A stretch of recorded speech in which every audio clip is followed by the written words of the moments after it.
ನಮಸ್ಕಾರ, ಸ್ಪೀಡ್ ನ್ಯೂಸ್ಗೆ ಸ್ವಾಗತ. ನಾನು ಚಂದ್ರಕಲಾ ನೂತನಗೌಡ. ಸಂಭ್ರಮ ಇಲ್ಲ, ಹೆಂಡತಿ ಮಗ ಜೊತೆಗಿಲ್ಲ. ಪರಪ್ಪನ ಅಗ್ರಹಾರ ಜೈಲಿನಲ್ಲಿ ದರ್ಶನ್ ಕಣ್ಣೀರು.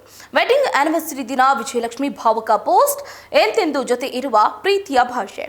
ಸ್ಯಾಂಡಲ್ವುಡ್ನ ಸ್ಟಾರ್ ನಟ ದರ್ಶನ್ಗೆ ಇದೆಂತಹ ಸ್ಥಿತಿ ಬಂದಿದೆ ಅಂದ್ರೆ, ಹೊರಗೆ ಐಷಾರಾಮಿ ಬದುಕು ಕಂಡಿದ್ದ ದಾಸ ಈಗ ಕಂಬಿ ಹಿಂದೆ ಕಣ್ಣೀರನ್ನ ಹಾಕ್ತಿದ್ದಾರೆ. ಅಭಿಮಾನಿಗಳ ಶಿಳ್ಳೆ ಚಪ್ಪಾಳೆ ಮಾಯವಾಗಿದೆ. ಕುಟುಂಬದ ಜೊತೆಗಿನ ಖುಷಿಯೂ ಕೂಡ ಇಲ್ಲವಾಗಿತ್ತು. ತನ್ನ ಸ್ಥಿತಿ ನೆನೆದು ದರ್ಶನ್ ಸೆಲ್ನಲ್ಲಿ ಕಣ್ಣೀರನ್ನ ಹಾಕ್ತಿದ್ದಾರೆ ಎನ್ನಲಾಗ್ತಿದೆ. ನಟ ದರ್ಶನ್ ಪತ್ನಿ ವಿಜಯಲಕ್ಷ್ಮಿ ಅವರ ಮದುವೆ ವಾರ್ಷಿಕೋತ್ಸವ ದಿನ ಸ್ಟೋರಿ ಹಾಕೊಂಡಿದ್ದಾರೆ. ಗಂಡನ ಕೈ ಹಿಡಿದ ಫೋಟೋ ಹಾಕಿದ್ದಾರೆ. ಮನಸ್ಸು ಮುಟ್ಟುವಂತಿದೆ ಈ ಪೋಸ್ಟ್. ಇವತ್ತು ದರ್ಶನ್ ಹಾಗೆ ವಿಜಯಲಕ್ಷ್ಮಿ ಅವರ 23ನೇ ವಿವಾಹ ವಾರ್ಷಿಕೋತ್ಸವದ ಸಂಭ್ರಮ. ಕನ್ನಡ ಚಿತ್ರರಂಗದ ಈ ಮುದ್ದಾದ ಜೋಡಿ ಮದುವೆಯಾಗಿ ಇವತ್ತಿಗೆ 23 ವರ್ಷಗಳಾಗಿದೆ.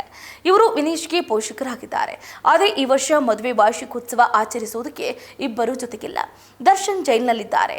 ಧರ್ಮಸ್ಥಳದಲ್ಲಿ 23 ವರ್ಷಗಳ ಹಿಂದೆ ಇದೇ ದಿನ ಮದುವೆ ಆಗಿದ್ರು ದರ್ಶನ್ ಹಾಗೆ ವಿಜಯಲಕ್ಷ್ಮಿ. ಈ ವರ್ಷ ಮದುವೆ ವಾರ್ಷಿಕೋತ್ಸವ ಜೊತೆಯಾಗಿ ಆಚರಿಸುವುದಕ್ಕೆ ಸಾಧ್ಯ ಆಗ್ತಾ ಇಲ್ಲ. ಆದರೆ ವಿಜಯಲಕ್ಷ್ಮಿ ಅವರು ಗಂಡನಿಗಾಗಿ ಸ್ಪೆಷಲ್ ಸ್ಟೋರಿ ಹಾಕೊಂಡಿದ್ದಾರೆ. ಗಂಡನ ಕೈ ಹಿಡಿದಿರುವ ಒಂದು ಫೋಟೋವನ್ನ ಸ್ಟೋರಿಯಲ್ಲಿ ಶೇರ್ ಮಾಡಿ ಎಂದೆಂದೂ ಜೊತೆಗೆ ನಿಲ್ಲುವ ಭರವಸೆಯನ್ನು ಕೊಟ್ಟಿದ್ದಾರೆ.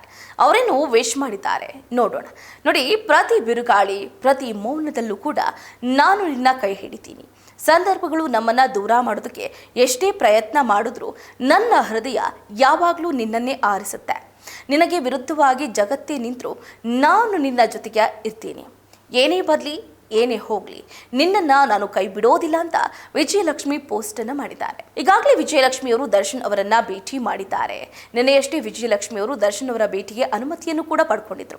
ಸೊ ಹಾಗಾಗಿ ವಿಜಯಲಕ್ಷ್ಮಿ ಹಾಗೆ ವಿನೀಶ್ ದರ್ಶನ್ ಅವರನ್ನ ಭೇಟಿ ಮಾಡಿದ್ದಾರೆ. ಕೊಲೆ ಆರೋಪಿಯಾಗಿ ದರ್ಶನ್ ಜೈಲು ಸೇರಿದ್ರು. ಅಭಿಮಾನಿಗಳ ಅಭಿಮಾನ ಮಾತ್ರ ಕಡಿಮೆ ಆಗಿಲ್ಲ. ದರ್ಶನ್ ಮೇಲಿನ ಬಂದ ಆರೋಪ ಕಂಡು ಇಡೀ ಕುಟುಂಬ ಕುಗ್ಗಿತ್ತು. ಈ ಸಮಯದಲ್ಲಿ ವಿಜಯಲಕ್ಷ್ಮಿ ಪತಿ ಪರ ನಿಂತು ಕಾನೂನು ಹೋರಾಟವನ್ನ ಮಾಡ್ತಿದ್ದಾರೆ. ವಿಜಯಲಕ್ಷ್ಮಿ ಈ ನಿರ್ಧಾರವನ್ನ ದಾಸನ ಅಭಿಮಾನಿಗಳು ಕೂಡ ಮೆಚ್ಚಿಕೊಂಡಿದ್ದಾರೆ. ಪತ್ನಿ ವಿಜಯಲಕ್ಷ್ಮಿ ಜೈಲಲ್ಲಿ ದರ್ಶನ್ ಭೇಟಿ ಮಾಡುವುದಕ್ಕೆ ಅನುಮತಿಯನ್ನು ಈ ಹಿಂದೆ ಕೋರಿದ್ರು. ಪತ್ನಿ ವಿಜಯಲಕ್ಷ್ಮಿ ಮನವಿ ಮೇರೆಗೆ ಹಿರಿಯ ಅಧಿಕಾರಿಗಳು ಪತ್ನಿ ಹಾಗೆ ಮಗ ಸೇರಿದಂತೆ ಒಟ್ಟು 5 ಜನರಿಗೆ ದರ್ಶನ್ ಭೇಟಿ ಮಾಡುವುದಕ್ಕೆ ಅವಕಾಶವನ್ನ ನೀಡುವಂತೆ ಸೂಚಿಸಿದ್ದಾರೆ. ಈ ಸಂಬಂಧ ಜೈಲು ಅಧಿಕಾರಿಗಳು ಸುಮಾರು 30 ನಿಮಿಷಗಳ ಕಾಲ ಒಳ ಸಂದರ್ಶನಕ್ಕೆ ಅನುಮತಿಯನ್ನ ಕೊಡೋದ್ರ ಬಗ್ಗೆ ಚಿಂತನೆಯನ್ನ ನಡೆಸಿದ್ದು, ಇದೀಗ ಪರ್ಮಿಷನ್ ಕೂಡ ಕೊಟ್ಟಿದ್ದಾರೆ. ಹೌದು, ಮೇ 15ರಂದು ದರ್ಶನ್ ಪರಪ್ಪನ ಅಗ್ರಹಾರ ಕಾರಾಗೃಹದ ಎಸ್ಪಿಗೆ ಪತ್ರವನ್ನ ಬರೆದಿದ್ರು. ಹಾಗೆಯೇ ಮೇ 16ರಂದು ಡಿಜಿಪಿ ಅಲೋಕ್ ಕುಮಾರ್ ಅವರನ್ನ ವಿಜಯಲಕ್ಷ್ಮಿ ದರ್ಶನ್ ಭೇಟಿ ಮಾಡಿ ಮನವಿಯನ್ನು ಕೂಡ ಮಾಡಿದ್ರು. ಭೇಟಿ ವೇಳೆ ಸುಪ್ರೀಂ ಕೋರ್ಟ್ನಲ್ಲಿ ಜಾಮೀನು ಸಿಗದ ಹಿನ್ನೆಲೆ ಮಾನಸಿಕವಾಗಿ ದರ್ಶನ್ ಕುಗ್ಗಿದ್ದಾರೆ ಅಂತ ಪತ್ನಿ ವಿಜಯಲಕ್ಷ್ಮಿ ತಿಳಿಸಿದ್ರು. ಇನ್ನು ಇವತ್ತು ನಟ ದರ್ಶನ್ ಅವರ ವಿವಾಹ ವಾರ್ಷಿಕೋತ್ಸವ ಆಗಿರೋದ್ರಿಂದ ಕಳೆದ ವರ್ಷ ಜಾಮೀನಿನ ಮೇಲೆ ಹೊರಬಂದಿದ್ದ ದರ್ಶನ್ ಪತ್ನಿ ಜೊತೆ ಅದ್ದೂರಿಯಾಗಿ ಆನಿವರ್ಸರಿ ಸೆಲೆಬ್ರೇಟ್ ಕೂಡ ಮಾಡಿಕೊಂಡಿದ್ರು. ಆದರೆ ಈ ಬಾರಿ ದರ್ಶನ್ ಒಂಟಿಯಾಗಿ ಜೈಲಿನಲ್ಲಿ ಕಣ್ಣೀರನ್ನ ಹಾಕಿದ್ದಾರೆ. ಮನೆಯವರು ಹಾಗೆ ಹೆಂಡತಿ ಮಗಳನ್ನ ನೆನಪಲ್ಲಿ ದರ್ಶನ್ ಕಣ್ಣೀರು ಹಾಕಿಸಿದ್ದಾರೆ ಅಂತ ತಿಳಿದು ಬಂದಿದೆ. ಸೊ ಪರಪ್ಪನ ಅಗ್ರಹಾರ ಜೈಲಿನಲ್ಲಿ ಬಂಧಿಯಾಗಿರೋ ದರ್ಶನ್ಗೆ ಈಗ ದಿಕ್ಕೇ ತೋಚದಂತಾಗಿದ್ದು, ಸುಪ್ರೀಂ ಕದ ತಟ್ಟಿದ್ರೂ ಬೇಲ್ ಸಿಗ್ತಾ ಇಲ್ಲ. ಜಾಮೀನು ಸಿಗದೆ ನಿರಾಸೆಗೊಂಡಿರೋ ದರ್ಶನ್ ಕುಗ್ಗಿ ಹೋಗಿದ್ದಾರೆ ಎನ್ನಲಾಗ್ತಾ ಇದೆ. ಕೊಲೆ ಆರೋಪದ ಮೇಲೆ ಜೈಲು ಸೇರಿರೋ ದರ್ಶನ್ ಜೀವನವೇ ಬದಲಾಗಿ ಹೋಗಿದೆ. ಹೊರಗೆ ಹೆಂಡತಿ ಮಗನ ಜೊತೆ ಅದ್ದೂರಿಯಾಗಿ ವಿವಾಹ ವಾರ್ಷಿಕೋತ್ಸವ ಆಚರಣೆ ಮಾಡ್ಕೋಬೇಕಾಗಿತ್ತು. ಆದರೆ ಜೈಲಿನಲ್ಲಿ ಬಂಧಿಯಾಗೋ ಸ್ಥಿತಿ ಬಂದಿದೆ ಅಂತ ಸೆಲ್ನಲ್ಲಿ ದರ್ಶನ್ ಕಣ್ಣೀರನ್ನ ಹಾಕ್ತಿದ್ದಾರಂತೆ. ಪರಪ್ಪನ ಅಗ್ರಹಾರ ಜೈಲಿನಲ್ಲಿ ನಟ ದರ್ಶನ್ಗೆ ಒಂಟಿತನ ಕಾಡ್ತಿದ್ದಂತೆ. ಇತ್ತ ಪತ್ನಿ ವಿಜಯಲಕ್ಷ್ಮಿ ಕೂಡ ಭಾವುಕರಾಗಿದ್ದು, ಸೋಷಿಯಲ್ ಮೀಡಿಯಾದಲ್ಲಿ ದಿನಕ್ಕೊಂದು ಪೋಸ್ಟ್ ಅನ್ನ ಶೇರ್ ಮಾಡ್ತಾನೆ ಇರ್ತಾರೆ.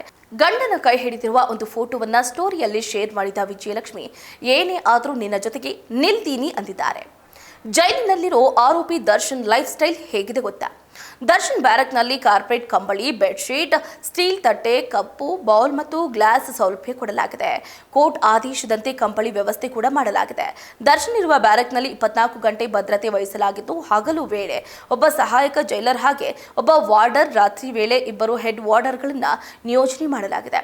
ದರ್ಶನ್ ಇರುವ ಬ್ಯಾರಕ್ನಲ್ಲಿ ಗಾಳಿ ಬೆಳಕು ಚೆನ್ನಾಗಿದ್ದು, ಜೈಲು ನಿಯಮದಂತೆ ಮೂಲ ಸೌಕರ್ಯಗಳನ್ನು ವ್ಯವಸ್ಥೆ ಕಲ್ಪಿಸಲಾಗಿದೆ. ಸೊಳ್ಳೆ ಪರದೆ, ವಿಶಾಲವಾದ ಕೊಠಡಿಯಲ್ಲಿ ಸೀಲಿಂಗ್ ಫ್ಯಾನ್, ಭಾರತೀಯ ಮತ್ತು ವೆಸ್ಟರ್ನ್ ಶೌಚಾಲಯ, ಟೆಲಿಫೋನ್ ಸೌಲಭ್ಯ ಕಲ್ಪಿಸಿದ್ದು, ಫಿಸಿಯೋಥೆರಪಿಸ್ಟ್ ಸಲಹೆ ಮೇರೆಗೆ ಕುರ್ಚಿ ವ್ಯವಸ್ಥೆ ಕೂಡ ಮಾಡಲಾಗಿದೆ. ರೇಣುಕಾಸ್ವಾಮಿ ಹತ್ಯೆ ಪ್ರಕರಣದಲ್ಲಿ ಒಟ್ಟು 272 ಸಾಕ್ಷಿಗಳಿದ್ದು, ಕಳೆದ 8 ತಿಂಗಳಲ್ಲಿ ಕೇವಲ 10 ಸಾಕ್ಷಿಗಳ ವಿಚಾರಣೆ ಕೂಡ ನಡೆದಿರುವಂಥದ್ದು. ನಿಧಾನಗತಿಯಲ್ಲಿ ವಿಚಾರಣೆ ಮುಂದುವರೆದರೆ ಪ್ರಕರಣ ಬೇಗ ಮುಕ್ತಾಯಗೊಳ್ಳುವ ಸಾಧ್ಯತೆ ಕಡಿಮೆ.